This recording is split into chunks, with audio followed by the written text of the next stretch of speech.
So guys, what do we actually know about the Behringer JT-16?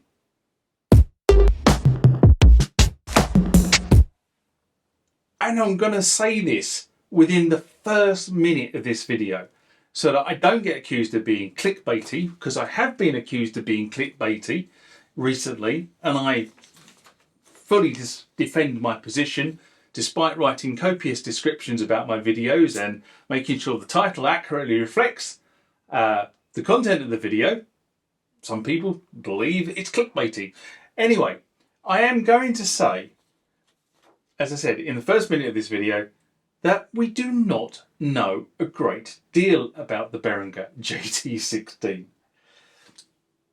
I have to be honest and say, when I saw that the JT-16 was going to be at the Behringer Booth at NAMM, that I was hoping that there would be some demonstration units and we could actually hear what this JT-16 was all about, in the same way as they turned up with a semi-working prototype of the BX1. Sadly, unfortunately, this was not the case. Both the Behringer JT-16 and the Behringer Pro 16, while physically on the stand, were not working. Or should I say, they were not plugged in so we could hear them work. Remember, like, comment, subscribe to the channel. Go over to Instagram and follow me there. Go over to Facebook, follow me there. That's where the normal notices are. And consider becoming a Patreon. Now, if you are on social media and have any subscriptions to any of the music channels, Music Radar, something like that, other music channels obviously exist, then you will have known that Behringer have been teasing the music community with the concept of a Roland Jupiter-8 clone for the past few years. The basic circuitry, or the CAD designs of the basic circuitry, were posted on social media about 3 years ago. And although we didn't know what the CAD designs related to at the time, they were posted on social media with the captions, "Can you guess what we're doing now?" All words to that effect. Then, probably about a year back, Behringer released some photos, pictures, whatever you want to call them, of a physical unit. Something they had built as part of the prototyping process. It was stated at that point these were very early prototypes and possibly subject to change. The pictures, however, really did resonate with a Roland Jupiter-8 vibe. Colour schemes, button positions, faders, the whole thing really looked like a Jupiter-8.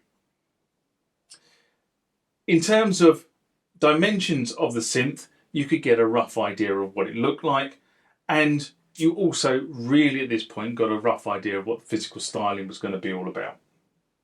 Now, in true internet and YouTube styling, a number of channels, not my one of course, put up videos commented either this was excellent, or, which is the Behringer soothsayers, Behringer would never bring this synth to market. No way, no how, it was a cheap knockoff clone. I am not going to rise on those comments. And then in the interview about a year or so ago, there were some minor updates to the JT-16 story. But I would say over the last year, nothing substantial has come out from Behringer to say what, when this synth may appear. So 2025 rolls around, NAMM rolls around, and we start to get notice that Behringer are going to catch the trade off guard. The first reason they actually caught the trade off guard is the actual fact they turned up. If you know how Behringer operate, you'll know that they have for the last 10 years or so operated exclusively via the social media market. They have announced things on social media to the point where they've actually caught the supplier organisations out in terms of they've announced something and then the suppliers have been scratching around to get their websites updated so that you could actually order the product that Behringer have announced. So the first thing they did was they turned up. Now, one of the things I will say about Behringer is what they've been doing in the background. Over the last couple of years, they've built a new factory. They're in the process of refurbishing the factory so that it is a new 21st century, 22nd century, whatever you want to call it, production facility. The other thing they've been doing, this is probably more appropriate, is they've been updating their partner network to what they've called a super partner distribution network. What does that mean? It means that they have distribution hubs in all their critical markets where product will be sent to be distributed to all the minor dealers. But these super distribution hubs are in the critical areas of the market. There is one in the UK, there's one in Europe, there's one in North America. I dare say there are others across the globe, but they're the ones I kind of know about because they're the partners that I follow for other reasons. So the trade gets into the exhibition halls and heads to the Behringer booth. I've no idea why they call it a booth, by the way, because in my mind a booth is that thing in a diner where you sit around a table and you eat your hash browns or drink coffee. It's not a sprawling stand, which is what Behringer had at NAMM.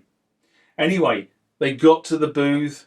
They pitched up on the on the stands where the JT-16 and the Behringer the JT-16 and the Behringer Pro 16 were only to find that both of those machines were not wired up.